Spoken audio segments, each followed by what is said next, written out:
Dua kasus kecelakaan lalu lintas yang sama-sama melibatkan mahasiswa dan polisi dalam waktu yang berdekatan membuat publik kembali menyoroti kinerja Polri. Publik mempertanyakan profesionalisme kepolisian dalam menyelidiki dua kasus tersebut. Polisi tidak transparan di dalam memberikan penjelasan. Menurut saya, profesionalisme di sini dalam bentuk apa misalnya? Ya tidak ada otopsi bedah jenazah ya untuk mencari sebab kematian. Kasus ini kasus yang sederhana ya, tetapi implikasinya terhadap citra polisi itu besar. Kalau kita mengikuti respon netizen ya kepada kasus ini, umumnya mengkritik keras polisi, ya, mengkritik keras polisi, ya. Jadi seperti itu yang terjadi seperti tadi, ya. Karena polisi dinilai melindungi polisi. Ini kan yang selalu ada dalam benaknya. Masyarakat itu punya frame yang sudah negatif.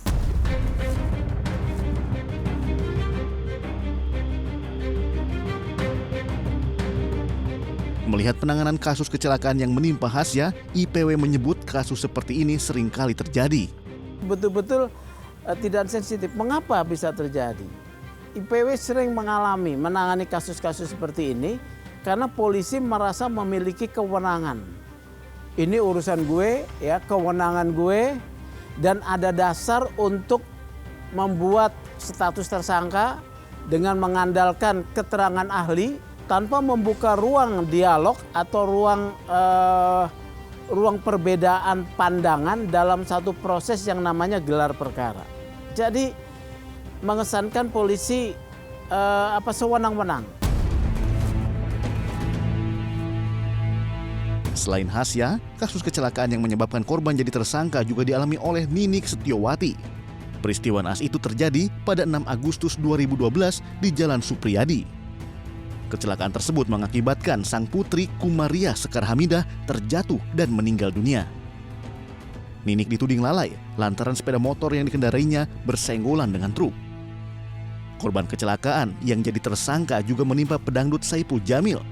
Saipul bersama keluarganya mengalami kecelakaan di Tol Cipularang kilometer 97 pada 3 September 2011 yang menyebabkan tewasnya sang istri Virginia Anggraini. Mobil tersebut hilang keseimbangan sampai akhirnya menabrak pembatas jalan. Nestapa lain dialami Lanjar Sriyanto. Kecelakaan yang terjadi pada 21 September 2009 bermula dari keinginan Lanjar menyalip sebuah mobil pickup yang melaju di depannya. Mobil tersebut mendadak ngerem hingga menyebabkan motor menabrak mobil.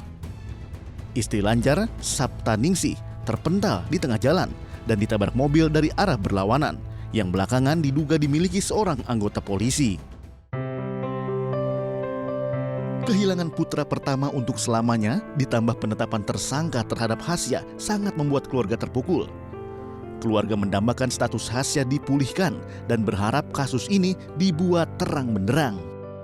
Harapan kami sebagai keluarga sebenarnya dari awal nggak muluk-muluk. Cuman adililah yang terlibat kecelakaan dengan anak kami seadil-adilnya. Cuman sekarang kasus bergulir begitu hebatnya dengan menetapkan anak kami sebagai tersangka. Kami ingin status tersangka itu lepas dari anak kami secepat-cepatnya. Kasus tewasnya Hasya dan Selvi dalam kecelakaan lalu lintas tak hanya menyita atensi publik, tapi juga menuai beragam kritik pada Polri. Mampukah kepolisian bersikap profesional agar sentimen negatif masyarakat terhadap Korps Bayangkara menurun? Jadi jangan bilang Anda tidak tahu akan permasalahan ini karena kami sudah memberitahukannya.